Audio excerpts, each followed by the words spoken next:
Hi friends, நான் உங்க anime freak வந்துட்டேன். நாம இப்போ சோலோ மேக்ஸ் 11 யூபி எபிசோடு 31 பார்க்கலாம். இந்த எபிசோட் ஸ்டார்டிங்ல அந்த லீடர் இருக்காரு பாருங்க, அவர் இங்க வந்துட்டு சாரிமா கொஞ்சம் லேட் ஆயிடுச்சு, இதுக்கு முன்னாடி அந்த மொரிமும் அதுக்கப்புறம் அந்த எம்பையர் இவங்க ரெண்டு பேரும் சண்டை போட்டு இருந்தாங்க, அவங்களுக்கு ஹெல்ப் பண்ண போனேன் அப்படின்னு சொல்லிட்டு இருக்க.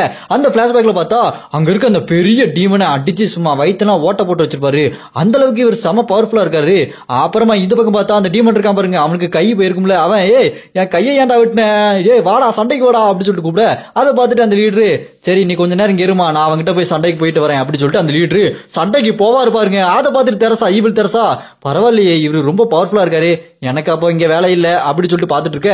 இந்த பக்கம் நம்ம ஹீரோ ஜுன்னுட்டு இருந்து காப்பி பண்ண அந்த டொமைன் பவரையும் டீமன் பவரையும் மிக்ஸ் பண்ணி ஒரு புது டொமைன் உருவாக்க. ஜுன்னு ஏற்கனவே ஒரு டொமைன் பவர் யூஸ் பண்ணி பாத்தீங்கன்னா ரெண்டு மிக்ஸ் ஆகி செம பவரா இருக்கு. அப்புறம் நம்ம ஹீரோ ஜுன்னை கூப்பிட்டுட்டு டேய் இப்ப வாடா அந்த டீமனை அடிச்சு பொழக்கலாம் அப்படின்னு சொல்லிட்டு ரெண்டு பேரும் சண்டைக்கு போவாங்க பாருங்க. ரெண்டு பேரும் ஒன்னா சேர்ந்து அட்டாக் பண்ண அவ்வளவுதாங்க, அந்த டீமனோட கதை முடிஞ்சிருது. அது அந்த டீமனாலே நம்ப முடியல, என்னது இவனுங்க வெட்டிட்டாங்களா, இதுக்கு சாத்தியமே இல்லையே அப்படி சொல்லிட்டு இருக்க. இந்த பக்கம் அதெல்லாம் பாத்துட்டு அந்த டியானு என்னது இவனுங்க அந்த டீமனை கொண்டுட்டாங்களா, சான்ஸே இல்ல அப்படின்னு சொல்லிட்டு பாத்துட்டு இருக்கும்போது அப்புறமா அந்த பக்கம் அந்த ஜீகாவை பாத்துட்டு அந்த டியானு முதல்ல ஒன்ன கொல்றண்டி அப்படின்னு சொல்லிட்டு கொல்ல போக நம்ம அனுஷ்கா குறுக்க வந்து டக்குன்னு ஜீகாவை காப்பாத்தி தூக்கிட்டு போயிருவா. அப்புறமா நம்ம அலிஸ் வேம்பயர் இருக்கா பாருங்க, அங்க வந்துட்டு டேய் அவ்வளவுதான் உன்னை இது வரைக்கும் உயிரோட வச்சதே பெரிய விஷயம், உன்னை போட்டு தள்ளுறா அப்படின்னு சொல்லிட்டு அவளோட பிளட் மேஜிக் யூஸ் பண்ணி அவன் கதையை முடிப்பா பாருங்க. அலிஸ் அவன் பேன்னு பாத்துட்டு இருப்பான், அவ்வளவுதான் என் கதை முடிஞ்சுது அப்படின்னு சொல்லிட்டு பாத்துட்டு இருக்க. இந்த பக்கம் சாபர் நிலைமை இருக்கும் பாத்தீங்களா அந்த டீமனு, அதுக்கு ஒண்ணுமே புரியாது.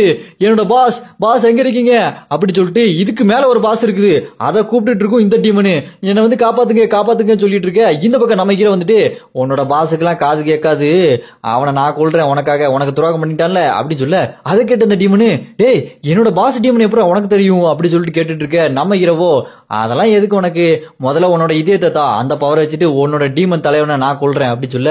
சரி அந்த டீமன் தலைவர் என்னை காப்பாத்த வரல, இந்த இதயத்தை நீ எடுத்துக்க, அந்த டீமன் தலைவனை நீ கொல்ல முடிஞ்சா கொல்லு அப்படி சொல்லிட்டு அந்த இதயத்தை நம்ம ஹீரோட்ட கொடுக்க. நம்ம ஹீரோ கிட்ட அந்த டீமனோட இதயம் இருக்கு, நம்ம ஹீரோ இப்ப ரொம்ப பவர்ஃபுல்லா மாறிடுவான். அப்புறமா அங்க இருக்க டைட்டன் குழந்தைங்க ரொம்ப சந்தோஷமா இருக்க, போரெல்லாம் முடிஞ்சிரும். அப்புறமா அங்க இருக்க அந்த மொரின் டீம் அப்புறமா அங்க எம்பையர் டீம் இவங்க எல்லாத்தையுமே கூப்பிட்டு வச்சு நம்ம ஹீரோ இப்போதைக்கு எதுவும் வேண்டாம் கொஞ்சம் அமைதியா இருங்கன்னு சொல்லி பேசிட்டு இருக்க. அங்க வந்துருவாரு அந்த லீடரு, நம்ம தெரசா வந்துருவாங்க. நம்ம தெரசா கிட்ட நம்ம ஹீரோ ஆமா அந்த ட்வின்ஸ் எல்லாம் எங்க அப்படின்னு கேட்க, அவங்க சண்டை போட்டு ரொம்ப டயர்டா தூங்கிட்டு இருப்பாங்க அந்த ஹல்க் சிஸ்டர் கூட அப்படி சொல்லிட்டு இருக்க. அப்புறமா அங்க இருக்க அந்த லீடர் நம்ம ஹீரோ பார்த்துட்டு நீ நான் நினைச்சதை விட ரொம்ப பெரிய ஆளுதான் அப்படி சொல்லிட்டு இருப்பாங்க பாருங்க. அப்புறமா நம்ம ஹீரோமா அவங்க டீம் எல்லாருமே இங்க டைட்டனோட இடத்த விட்டுட்டு எம்பையர் இடம் இருக்கு பாத்தீங்களா அங்க போயிருவாங்க. அங்க ஒருத்தர் நம்ம ஹீரோட படத்தை வரைஞ்சி கிரிமினல் சொல்லிருப்பான் பாத்தீங்களா, அந்த போஸ்டர் எல்லாம் காட்டிட்டு நான் உங்களை முதல்ல கிரிமினல் நினைச்சேன், இப்ப நீங்க எங்களை காப்பாத்திட்டீங்க, அந்த மொரிம்ட்ட இருந்து காப்பாத்திட்டீங்க, நாங்க விடுதலை ஆயிட்டோம், எங்களுக்கு பிரச்சனை இல்ல அப்படி சொல்லிட்டு குஷியில இருப்பாங்க. நம்ம ஹீரோ தான் மொரிம்ட்ட இருந்து அந்த எம்பையரை காப்பாத்திருப்பான் பாத்தீங்களா, அதனால ஒரே கொண்டாட்டம் தான். அங்க போய் அந்த ராஜா போய் பார்க்க, அங்க இருக்க ராஜா நீங்க இந்த எம்பையரை காப்பாத்திட்டீங்க, அதனால உங்களுக்கு நான் பரிசு தர போறேன், சொர்க்கத்தின் வாசல் அப்படிங்கிற ஒரு பயங்கரமான புதையல் எங்க கிட்ட இருக்கு, அதை நான் உங்களுக்கு தரேன், இப்போதைக்கு இல்ல நம்ம முதல்ல பார்ட்டி பண்ணலாம், ஏன்னா நம்ம தான் ஜெயிச்சிட்டோம் இல்ல அப்படின்னு சொல்ல. அப்புறமா நம்ம ஹீரோ யோசிப்பான் ஆமா இங்க இருந்த ஜுன்னு எங்க அப்படின்னு பாத்துட்டு இருக்க. இந்த பக்கம் பார்த்தா அந்த எலும்பு குட்டியா இருக்கா பாத்தீங்களா, அந்த சீலனை தூக்கிட்டு போனவங்கள எதுக்கு தூக்கிட்டு போயிருக்கான்னா நம்ம ஹீரோ கிட்ட அந்த சீலின் இதுக்கு முன்னாடி வம்பிழுத்திருப்பா. அதை பார்த்துட்டு ஏய் உன்னை நான் விட மாட்டேன், என்னோட ஜின்னு கிட்டே நீ வம்பிழுக்கிற இந்த அப்படின்னு சொல்லிட்டு ஒரு சிலந்தி எடுப்பான். இது என்ன அப்படின்னா இந்த மைக்ரோபோன்லாம் இருக்கு பாத்தீங்களா, அந்த பேசுறதெல்லாம் ரெக்கார்ட் பண்ணு பாத்தீங்களா, அதை வச்சுக்கிட்டு அவன் மேல விட அது அப்படியே அவன் மேல ஏறி போயிட்டு இருக்கும். பார்த்தா பட்டாருன்னு கதவை உடச்சிட்டு யாரோ வருவாங்க, யாரும் பார்த்தா நம்ம ஜுன்னு தான். இந்த சீரனை காப்பாத்தான் நம்ம ஜுன்னு வந்திருக்கான். அந்த பக்கம் அந்த எலும்பு குட்டியா டே நான் இப்போதைக்கு உன்னை விடுறேன், நீ என்னோட ஜின்னு கூட இருக்கனாலதான் உன்னை விடுறேன் அப்படி சொல்ல. அதை கேட்டுட்டு அந்த ஜுன்னு டே நீ ஓவரா பேசுற அப்படி சொல்லி அந்த எலும்பு குட்டியான ஓங்கி ஒரு மிதிச்சுட்டு அந்த பக்கம் போயிருவான். அவளை காப்பாத்திட்டு அப்படி போக நம்ம ஜுன்னு சியோலின்னு நீ இதுக்கு எனக்கு நன்றி கடன் பட்டிருக்க அப்படி சொல்லிட்டு போயிட்டு இருக்க. அப்புறமா பார்த்தா இந்த பக்கம் நம்ம ஹீரோ பார்ட்டி பண்ணிட்டு இருப்பான். அங்க இருக்க எல்லாருமே செம்ம சந்தோஷமா இருப்பாங்க. அப்ப நம்ம ஜுன்னு டக்குன்னு அங்க வந்து குதிக்க, அதை பார்த்து நம்ம ஹீரோ டே வந்துட்டியா, சரி நீ அங்க போவா அதெல்லாம் ஒன்னும் பிரச்சனை இல்ல, ஆனா அந்த டீம்ல நீ ஒரு ஸ்பையா தான் இருக்கணும், நீ ஏன் டீம்ல தான் இருக்கணும், உனக்கு அது புரியுதா அப்படி சொல்ல. அதை கேட்டு ஜுன்னு சரி நான் உன் டீம்லயே இருக்கிறேன், ஆனா முக்கியமான ஒரு விஷயம், இங்க இருக்க எல்லா டீம்லயும் நம்ம கொண்டுட்டதான் நினைச்சோம், ஆனா ஒரே ஒரு பாம்பு டீம் இருக்கு அது உனக்கு தெரியுமா அப்படி சொல்லிட்டு கேட்க. அதுக்கு நம்ம ஹீரோவும் தெரியும், நான் இங்க இருக்க இந்த சொர்க்க வாசல் அப்படின்ற ஒரு புதையல வாங்கினதுக்கு அப்புறம் அதை போய் கொல்லலான்னு பார்த்தேன் அப்படின்னு சொல்ல. அதை கேட்டுட்டு அந்த ஜுன்னு சொல்லுவான் நீ அதை கொல்ல போகணும்னு அவசியம் இல்ல, அதை ஆல்ரெடி யாரோ ஒருத்தவங்க கொண்டுட்டாங்க அப்படின்னு சொல்ல. அதை கேட்டு நம்ம ஹீரோ அப்படியா அது யாரு கொண்டிருப்பாங்க அப்படி சொல்லி பாத்துட்டு இருக்க. அந்த இடத்துல டியூக்கு பின்னாடி ஒரு பொண்ணு பயங்கரமா நிப்பா பாருங்க, அவளோட மேஜிக் பவர் பார்த்தாலே வெறித்தனமா இருக்கும், இவதான் கொண்டிருக்கா போல இருக்கு, இவளும் இங்க வந்து நின்று இருக்கா யாருக்கும் தெரியாம. அப்படியே கட் பண்ண இந்த பக்கம் அந்த டியூக் இருக்கான் பாருங்க, அங்க மேஜையில் இருக்க எல்லாத்தையுமே தட்டி விட்டுட்டு செம்ம கடுப்பாகுது. அந்த ராஜாக்கு என்ன பைத்தியம் முடிச்சிச்சா, நான் அவனை ராஜா பதவியிலிருந்து இறக்கி நான் ராஜாக்கலான்னு பார்த்தா எல்லாமே கைமீறி போயிடுச்சு, எல்லாமே அந்த ஜின்னுனாலதான் அப்படி சொல்லிட்டு கத்திட்டு இருக்க. அந்த பக்கம் அந்த பொண்ணு இருக்கா பாருங்க, அந்த பாம்பு மான்சரை கொன்னால அவ வந்து இந்த பக்கம் அந்த டியூக்கு கிட்ட டே விடு விடு வேற வழியை பாத்துக்கலாம், நீ எதுக்கு இந்த மாதிரி கத்திட்டு இருக்க அப்படின்னு சொல்லிட்டு இருக்க. டக்குன்னு பார்த்தா பின்னாடி அந்த இந்தியா கில்டு சேர்ந்த அந்த காந்தாரா கில்டு இருக்கு பாத்தீங்களா, அங்க இருக்க அருண், இந்திரா கூட இன்னொரு பொண்ணு இவங்களா வந்து நின்று நாங்களும் உங்களுக்கு ஹெல்ப் பண்றோம் அப்படி சொல்லிட்டு இந்த டியூக்கு ஹெல்ப் பண்ண வந்துட்டு இருப்பாங்க. இவங்க எப்படி இங்க வந்தாங்க? அப்படி இந்த பக்கம் நம்ம ஹீரோ அனுஷ்கா கிட்ட கேட்டு இருப்பான், ஆமா அந்த டியான்னு ஒருத்தர் இருந்தானே அவனுக்கு என்னாச்சு அப்படின்னு சொல்லிட்டு கேட்க, அதுக்கு அனுஷ்கா சொல்லுவா, அவனை அந்த அலிசு கொன்னுட்டா அப்படின்னு சொல்ல. அது கிட்ட நம்ம ஹீரோ கரெக்ட் தான் அவனுக்கு ஆகணும் அப்படின்னு சொல்லிட்டு நம்ம ஹீரோ ஒரு மேஜிக் பால் மாதிரி கொடுப்பான். அதுல பார்த்தா அந்த 9 நரியுடைய வால் அந்த பவர் இருக்குமா, அதை எடுத்தோன்னே அவளோட லுக்கே மாதிரி அப்படி நரி மாதிரி இருப்பா. அப்புறம் அவ சொல்லுவா, சரி நான் 5வது ஃப்ளோருக்கே போறேன் அப்படி சொல்லிட்டு டாடா பாய் பாய் அப்படி சொல்லிட்டு போக நம்ம தெரசா அப்படி நார்மல் மோடுக்கு வந்துருவாங்க. நம்ம ஹீரோவும் தெரசாவும் அந்த எம்பரர் தாத்தா இருக்கா பாத்தீங்களா, நம்ம ஹீரோ இங்க கூட்டு வந்தாரு, அவர் கூட போயிட்டு இருப்பாங்க. எங்க போயிட்டு இருக்காங்க அப்படின்னு பார்த்தா அந்த ராஜா ஒரு பரிசு கொடுக்குறேன்னு சொன்னாரு பாத்தீங்களா, அதை வாங்க தான் போயிட்டு இருக்காங்க. இங்க யாரும் வர முடியாது, நான் தான் உங்களை கூட்டு போறேன் அப்படின்னு சொல்லிட்டு நம்ம ஹீரோவையும் தெரசாவும் கூட்டு போவான். அங்க அந்த ராஜா இருக்காரு, வாங்க வாங்க நீங்க டீமன்ஸ் அப்புறம் அந்த மொரிம் எல்லாத்தையுமே தோக்கடிச்சு எங்களோட எம்பையரை காப்பாத்திட்டீங்க, அதனால உங்களுக்கு நான் பரிசு கொடுக்குறேன், அதுக்கு முன்னாடி ஒரு சின்ன பரிசு அப்படி சொல்லிட்டு ஒரு 3 கிறிஸ்டல் மாதிரி கொடுப்பாரு. இந்த 3 கிறிஸ்டல் வச்சு நீங்க டாப் ஃப்ளோர்ல இருக்கிற அந்த தெய்வத்தோட சக்தி கிட்ட நீங்க பேச முடியும், அதுக்கு நீங்க ரொம்ப பவர்ஃபுல்லா இருக்கணும் அப்படி சொல்லிட்டு கொடுக்க, அதை பார்த்துட்டு தெரசா, ஆமா அந்த சிலையில மொத்தம் 5 இருக்குது, அதுல 4 காணாம இருக்குது, மொத்தம் 3 எங்க கிட்ட இருக்கு, இன்னொன்னு எங்க அப்படின்னு சொல்ல, அதை கேட்டு நம்ம ஹீரோ அதுதான் இது அப்படின்னு சொல்லிட்டு, அதுவா அது இதுக்கு முன்னாடி இந்த எம்பையர் இருக்கிற ராஜா யூஸ் பண்ணிருப்பாங்க அப்படின்னு சொல்ல, சரி சரி அதெல்லாம் நமக்கு எதுக்கு அப்படி சொல்லிட்டு தெரசா பேசிட்டு இருக்கும்போது டபார்னு பார்த்தா பின்னாடி நிறைய சிப்பாயில வந்து சுத்தி வளைச்சிருவாங்க. அதை பார்த்துட்டு அந்த எம்பையர், டேய் யாரா நீங்க அப்படி சொல்லிட்டு பாத்துட்டு இருக்க. அங்க பார்த்தா டியான் வந்து நிப்பான். இங்க பாருங்க ராஜா, நீங்க நம்ம கஜானால இருக்கிற பொருள் எல்லாம் எடுத்து கொடுக்க கூடாது, அதுக்கு நான் அனுமதிக்க மாட்டேன் அப்படி சொல்லிட்டு வந்து நிக்க.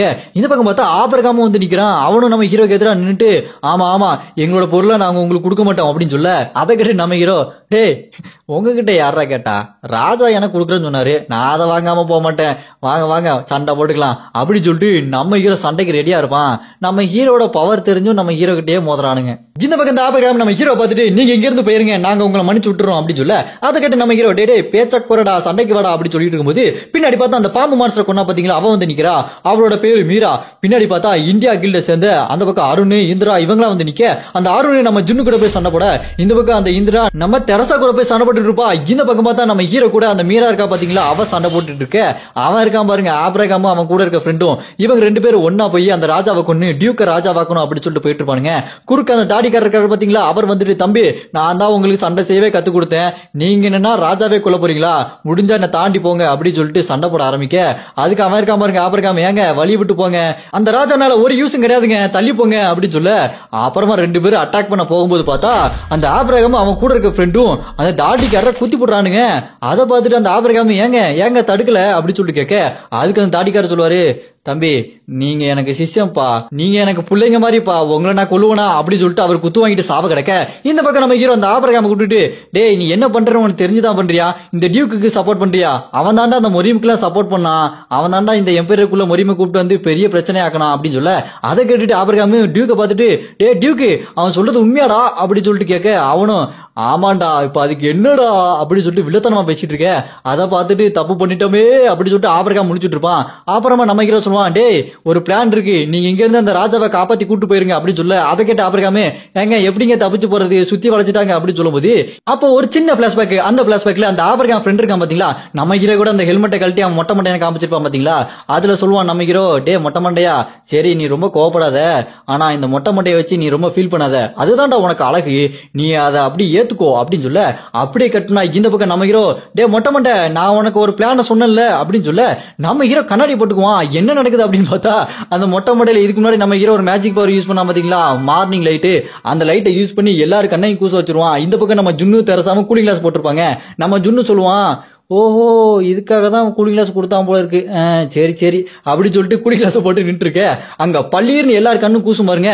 இந்த பக்கம் அந்த ஆபரகாமு அப்படியே அந்த ராஜாவை தூக்கிட்டு தப்பிச்சு போவானுங்க. அதை பார்த்துட்டு டியூக்கு, டே ராஜா புடிங்கடா அவனை கொல்லுங்கடா அப்படி சொல்லி கத்திட்டு இருப்பான். இந்த பக்கம் நம்ம ஹீரோ அந்த மீரா கிட்ட, ஆமா நீ எதுக்கு சும்மா வளவலன்னு பேசிட்டு இருக்க, நீ தானே அந்த பாம்பு மாஸ்டரை கொன்ன, உன்னை பார்த்ததுல இருந்தே ரொம்ப ஆர்வமா இருக்கு, உன்னோட பவர் என்ன காட்டு பார்க்கலாம் அப்படி சொல்லிட்டு நம்ம ஹீரோ அப்படியே அந்த ஞானக்கண்ணை யூஸ் பண்ணி பார்க்கலான்னு பார்த்தா பார்க்க முடியாது. அதை கேட்டுட்டு அவ சொல்லுவா பாருங்க, நீ என்னோட பவர் தானே பார்க்கணும், பாருடா அப்படி சொல்லிட்டு அந்த மீரா அவளோட பவரை காட்டுவா பாருங்க. அது என்ன பவர்னு பார்த்தா அது சிவனோட பவருங்க. ஆமாங்க, கடவுள் சிவனோட பவர் அவகிட்ட இருக்குது. அதை பார்த்து நம்ம ஹீரோ இந்த பவர் எப்படி இவகிட்ட இருக்குது அப்படின்னு பார்த்துட்டு இருக்க. அந்த பக்கம் பார்த்தா அந்த எம்பரர் சாவ கிடப்பாரு பாத்தீங்களா. டப்புன்னு நம்ம ஹீரோ இந்த பக்கம் அந்த மீரா கிட்ட பேசிட்டு இருப்பான். அப்ப அந்த மீரா சொல்லுவா, நீ எதுக்கு அவங்க கிட்ட இருக்க, நீ பேசாம எங்க பக்கம் வா, நான் உனக்கு எல்லாமே தரேன் அப்படின்னு சொல்லி அந்த மீரா சொல்ல, அதை கேட்டு நம்ம ஹீரோவோ அதுவும் கரெக்ட் தான், இருந்தாலும் என்கிட்ட இன்னொரு பிளான் இருக்கு அப்படின்னு சொல்லிட்டு அந்த பக்கம் அந்த ஹல்க் சிஸ்டர் கூட மத்த சிஸ்டர் எல்லாத்தையுமே நம்ம ஹீரோ வர வச்சிருப்பான். அவங்களும் இந்த எம்பையரை சேர்ந்தவங்க தான் போல இருக்கு. அவங்க இந்த வந்து நிக்க அந்த பக்கம் அந்த தாடிக்காரர் எம்பர் இருக்காரு பாத்தீங்களா, அவரை பிடிச்சிக்கிட்டு அந்த ஹல்க் சிஸ்டரு, தாடிக்காரரே உங்களுக்கு என்ன ஆச்சு, உங்களுக்கு ஒன்னும் ஆகலையே அப்படி சொல்லிட்டு ஹீலிங் பண்ணிட்டு இருப்பா. இவங்க 2 பேருக்கு இதுக்கு முன்னாடியே பழக்கம் போல இருக்குது. அப்புறமா இந்த பக்கம் இவருக்கா பாத்தீங்களா டியூக்கு, அந்த ஹல்க் சிஸ்டரை பார்த்துட்டு, அடியே ஹல்க் நீ எதுக்கு இங்க வந்திருக்க அப்படின்னு சொல்லி கேட்க, அதை கேட்டுட்டு உங்களோட மூஞ்செல்லாம் ஒட்டக்க தான் நான் வந்திருக்கேன் அப்படின்னு சொல்லிட்டு அவங்க நிக்க, அந்த டியூக்கு டக்குன்னு ஒரு மேஜிக் போட்டு ஊர் மக்களுக்கு ஒரு அனௌன்ஸ்மெண்ட் பண்ணுவான். இங்க பாருங்க ராஜா கெட்டவங்க பக்கம் சேர்ந்துட்டாங்க, ராஜாவை இறக்கிட்டு என்ன நீங்க ராஜா பாக்குங்க அப்படின்னு சொல்லிட்டு மக்கள்கிட்ட பேசிட்டு இருப்பான். இந்த பக்கம் அந்த அருண் இந்திர ஆளா இருக்காங்க பாத்தீங்களா, அந்த எம்பரரை பிடிக்கிறதுக்காக போயிட்டு இருக்க. குறுக்க நம்ம டியூன்ஸ் வந்துட்டு, தம்பிகளா எங்க போறீங்க, வாங்க சண்டை போட வாங்க அப்படின்னு சொல்லிட்டு அவங்க 2 பேரும் நின்றுட்டு இருக்க. இந்த பக்கம் பார்த்தா அவருக்கா பாத்தீங்களா மீரா அவரோட பவரை யூஸ் பண்ணி சண்டை போடுறதுக்காக அந்த சிவன் பவர் ஒரு ரிங் மாதிரி இருக்கும், அதை சுத்தி விட நம்ம ஹீரோவை அப்படி சுத்தி சுத்தி அட்டாக் பண்ணிட்டே இருக்கும் பாருங்க. நம்ம ஹீரோ அதை டாஜ் பண்ணிட்டே இருப்பான்.